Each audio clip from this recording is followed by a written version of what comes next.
हम लोग चर्चा कर रहे हैं कि किस प्रकार से राजा सुद्युम्न स्त्री बने और कैसे वो बीच का रास्ता उनको मिला, स्त्री और पुरुष दोनों बनने लगे और अंत में वो कैसे अपने राज्य काज को छोड़ करके वन को चले जाते हैं। इस प्रकार से अध्याय की समाप्ति होती है। तो 40वें नंबर श्लोक में आ रहा है कि गुरु की कृपा पाकर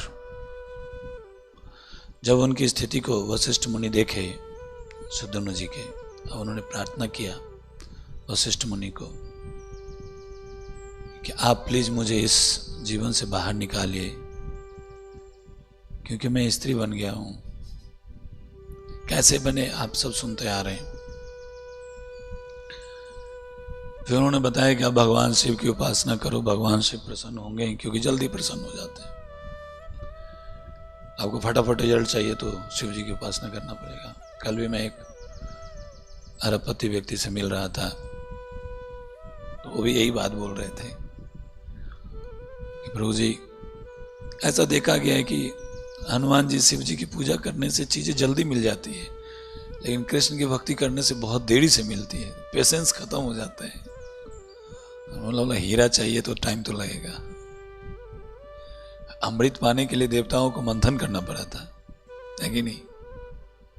ऐसा नहीं कि मंदराचल को लेकर के आए और मथना शुरू किए, सबसे पहले हीरा ही क्या बोलते हैं उसको, अमृत मिल गया। पहले जहर मिला था। तो अमृत यदि चाहिए आपको तो धैर्य रखना पड़ेगा और जहर भी पीना पड़ेगा। उसके बदबू से तो देवताओं की हालत खराब हो गई थी। काफी लंबा डिस्कशन हुआ, काफी अच्छा डिस्कशन था वो। तो वशिष्ठ मुनि उनको उपाय बताते हैं कि शिव जी की उपासना करिए, और शिव जी की उपासना करने से उनको ऐसा वरदान मिल गया। श्री श्री राधा मदन मोहन जी की जय, श्री श्री जगन्नाथ बलदेव सुभद्रा सुदर्शन जी की जय, श्री श्री गौर निताई की जय, जगत गुरु श्रील प्रभुपाद की जय। कि आप 1 महीना स्त्री 1 महीना पुरुष बने रहेंगे। अब उस चक्कर में वो सेवा ठीक से हो नहीं पा रही थी। पुरुष रूप में आते थे तो राजा का कार्य करते थे, नहीं तो फिर 1 महीना फिर छुप के रहना पड़ता था। और ये बात प्रजा को भी पता चल गया था कि अब प्रभु जी की स्थिति खराब हो चुकी है। तो कोई इस बात से खुश नहीं थी, क्योंकि कई सारी समस्याएं थी जो समाधान नहीं मिल रहा था। तो यहां पे गुरु की कृपा की बात हो रही है, तो मैं सोचा कि इस सॉन्ग को, भजन को मैं गाऊं, और आप सब इसको 50 बार शायद सुने होंगे, पढ़े होंगे शायद। मीनिंग के साथ कितनी बार पढ़े होंगे नहीं पता, तो आज मीनिंग के साथ हम लोग पढ़ते हैं। इसे बता रहे कि की रूपे पाई वो सेवा मुई दुराचार।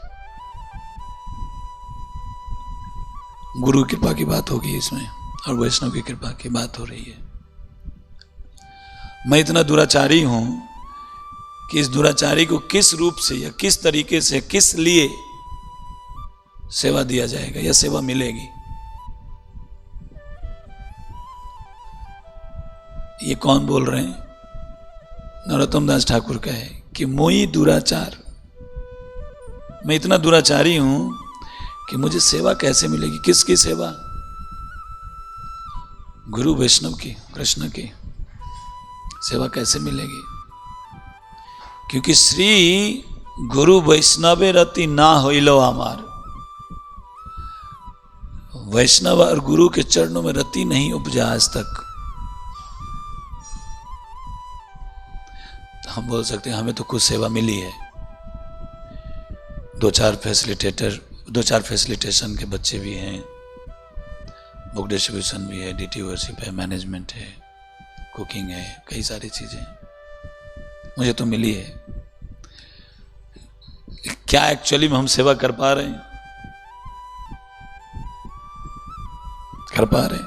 नहीं कर पा रहे हम लोग। क्यों नहीं कर पा रहे? क्योंकि रति नहीं उपजी है। रति रति रति है भी तो वैष्णव या गुरु के प्रति वो रति है जिससे मेरा कुछ एक अपना मटेरियल गेन हो जाए। जैसे आज मैं सुबह सुबह एक अपना अंडरस्टैंडिंग में वो कोट बना करके शेयर किया कि गुरु की कृपा कब मिलती है। देखा जाए तो इसके कंक्लूजन में हम लोग यदि आए तो गुरु की कृपा कब मिलती है, तो गुरु की कृपा तब मिलती है जब शिष्य अपनी इच्छा को गुरु की इच्छा के ऊपर रखता है। कैसे, उसी के ऊपर डिस्कस करेंगे, सोचते हैं, प्रयास करते हैं समय को ध्यान में रखते हुए। अशेष मायाते मन मगन होइल, क्यों रति नहीं उपज रहा है गुरु के चरणों में या वैष्णव के प्रति? अशेष मायाते मन, माया में अनगिनत रूप से बहुत ही कठोरता से स्ट्रांगली मन जो है वो मग्न है। भले हम वैष्णव के बीच में हैं भी तब भी मन वहीं जाता है, इंद्रिय तृप्ति के लिए, ईगो सेटिस्फैक्शन के लिए, अपने नेम फेम पीपीएल के लिए। अब क्योंकि मन मग्न है उधर, तो वैष्णव में लेस मात्र, वैष्णव ते लेस मात्र रति। रति रति कितने को बोलते पता है? धूल का कण समझते हैं, उतना मान लीजिए। कण देखा है ना, कण कण कण, धूल का कण देखे होंगे, नहीं तो झाड़ू लगाइए फिर देखिए उसका आपको कण दिखेगा, जो उसमें से एक दाना है वो कण है। इतना भी रति नहीं उपजाए। क्यों नहीं उपजाए?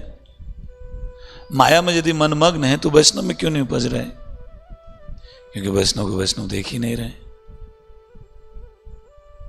सिंपल अंडरस्टैंडिंग है, वैष्णव को हम वैष्णव देख ही नहीं रहे।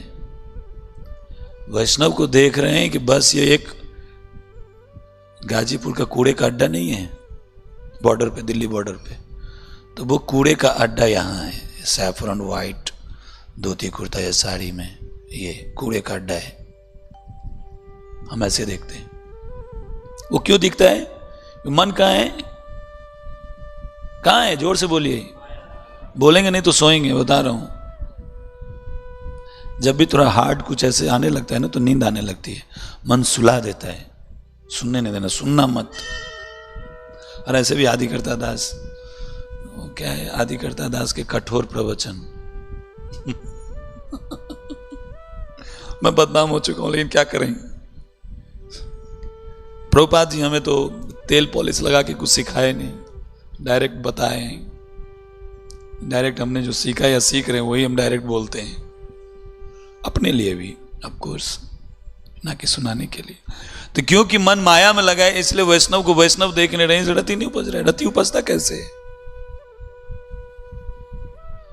रति मतलब आकर्षण, आसक्ति कैसे उपजता है? जब उनके गुणों को हम देखते हैं। हम गुण को देखते हैं किसी के अंदर, लेकिन वो गुण देखते हैं जिससे मेरा ईगो सेटिस्फाई हो सके। उससे हम उसके प्रति हमारे अंदर में रति उपजता है। लेकिन जिससे मेरा ईगो कट जाए, अनर्थ कटता है, उसके प्रति रति नहीं उपजता है। उसके प्रति तो एकदम बस चले तो तोपरा लाल कर दें। विषय भूलिया अंध हैनु दीवानिसी, दिन रात विषय भोग में लगे हुए हैं। आप विश्वास करेंगे, यदि प्रसाद को प्रसाद की तरह नहीं पाते तो वो भी विषय भोगी है। माला करते समय यदि हमारा इंटेंशन कृष्ण को प्रसन्न करना नहीं है तो विषय भोग है। कहीं ना कहीं आप मेटेरियल एंजॉयमेंट के लिए वो मांग रहे हैं और मिल भी रहे हैं। रिसेंटली एक बहुत ही पढ़े लिखे व्यक्ति के बारे में मैंने सुना, सो कॉल्ड पढ़ा लिखा। वो अपने बच्चों को, उसके बच्चे ने बोला उससे कि आप माला करते हो, ऐसे गलत कार्य करते हो, माला क्यों करते हो, शर्म नहीं आती आपको? बच्चे बोल रहे उसको। बोला, मूर्ख हो तुम लोग, तुमको पता नहीं माला मैं क्यों करता हूं। क्यों करते हैं? पैसा मिलता है इससे। माला कर रहा हूं, इससे पैसा आता है। सही बात है, आप माला जिस भाव से करिए आपको वही मिलेगा। तो यदि हमारा इंटेंशन कृष्ण, गुरु कृष्ण की प्रसन्नता नहीं है स्पिरिचुअल एक्टिविटी करते समय या बोलते समय, विषय भोग है, विषय भोग है। इतना कठोरता से वो बैठा हुआ है, इंप्रेशन बना हुआ है हमारी चेतना में, वो रहता ही रहता है। हम गौर से अपने आप को सेल्फ एनालिसिस करके देखें, इसी में मन रहता है। आप देखिए जपा के समय में, मैं तो रहता हूं नरसिंह देव के साथ उस समय में आप लोग यहां रहते हैं। अब देखिए कि जपा के समय में कितना मेरा फोकस अपने माला पे है और कितना फोकस दूसरे भक्तों पे है। कौन सोया, कौन जागा, किसका लाट टपका, कौन कैसे माला सही उच्चारण किया कि नहीं किया, इसी में रहता है। वहां फॉल्ट फाइंडिंग क्या है? इंद्रिय तृप्ति नहीं है। Yes sir no? कैसे फॉल्ट फाइंडिंग, इंद्रिय तृप्ति कैसे है? हाँ, ईगो सेटिस्फैक्शन, सेंस ग्रेटिफिकेशन है ये भी। हर एक एक्टिविटी में हम इसी में फंसे हुए हैं। इसीलिए श्री गुरु वैष्णव रति ना होइलो हमार, इसीलिए इंटेंशन गायब है। प्योर इंटेंशन जो होना चाहिए, कोर इंटेंशन जो होना चाहिए, वो हमारा गायब है, इसलिए हालत है। तो विषय भूलिया अंध हैनु दिवा निशी, दिन रात, दिवा और निशी दिन रात विषय भोग में हम लिप्त हैं। विषय भोग का मतलब सिर्फ ये नहीं स्त्री संग या पुरुष संग। आप गॉसिप कर रहे हो, विषय भोग कर रहे हो। गॉसिप मतलब प्रजल्पा। आप अपने आप को सेवा साधना में ना लगा करके सो रहे हैं, आप विषय भोग कर रहे हैं। ब्रह्मचारी के लिए भी, सन्यासी के लिए भी, वानप्रस्थी के लिए, गृहस्थ, सब के लिए। आप अपने जरूरत से ज्यादा इकट्ठा कर रहे, विषय भोग कर रहे हैं। सच्चाई तो ये, हम दिन रात इसी में लगे हुए हैं। कौन नहीं लगा है? इसी में लगे हुए हैं। इसलिए रति नहीं उपज रहा है, इसलिए रति नहीं उपज रहा है। यदि थोड़ी बहुत कभी कृपा हो गई, कुछ ऐसा आया मन में पॉजिटिव, नेक्स्ट मोमेंट में अपराध करके उसको और खत्म कर लेते, माइनस में डाल देते। नहीं, माइनस में नहीं डालते हम। गले फांस दीते फिरे माया से पिशाची, और इसके माध्यम से ये माया जो है गले में फंदा लगा करके घूम रही है, फिरे घुमा रही है हमें। इस बात को हम समझने को तैयार नहीं है कि ये जो विषय भोग की इच्छा है या जो कार्य है, ये गले में माया का फंदा लगा हुआ है और घुमा रही है हमें, और हम घूम रहे हैं। यारे कौरिया जाए छारनो न जाए, बड़ा कठिन हो रहा है, छूट नहीं रहा है। ये क्या? भौतिक आसक्ति, भौतिक इच्छाएं छूटने, छारनो न जाए। छोड़ते हैं, फिर से पकड़ लेते हैं। आज गड़बड़ हो गया, तुरंत रियलाइज क्या कर दिया मैं, 2 दिन 4 दिन 1 दिन महीना दिन कंट्रोल कर लेते, फिर से पुनः मुस्को हो, फिर से वही प्रजल्पा, फिर से फॉल्ट फाइंडिंग, वही इंद्रिय तृप्ति में लिप्त, सोना खाना, बस। कैसे? अब ब्रह्मचारी के पास तो पैसे का कोई ऑप्शन नहीं है, ये रास्ता लाइफ में कैसे पैसा इकट्ठा करें, अपना सपना मनी मनी पैसा इकट्ठा करना है ताकि एंजॉय कर सको। ये है, छारनो न जाए तो छूटेगा कैसे? कोई उपाय है कोई उपाय छोड़ने का जो छोड़ा दे? एक ही उपाय है, साधु कृपा बिना आर नाही का उपाय है। साधु के उसके बिना और कोई उपाय नहीं है इस फंदा से बाहर निकलने का। किसी की ताकत नहीं कि उस फंदे को काट दे, ऐसे फंसा हुआ है। कितने लोग पहली बार ये लाइन सुने हैं?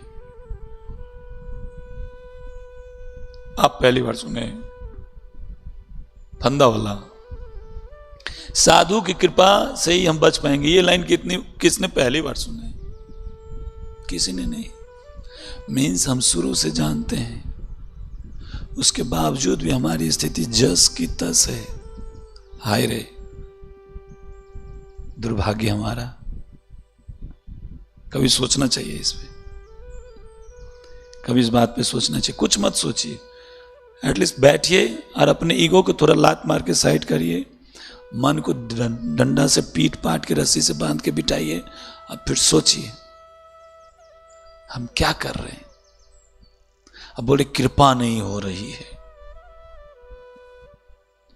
गुरु की कृपा नहीं। अरे गुरु की कृपा तो सिर पे खड़ा है, आप में उस ताकत नहीं कि उसको यूज कर ले। आपने उसको ब्लॉक लगा रखा है, इसलिए काम नहीं कर रहे हैं।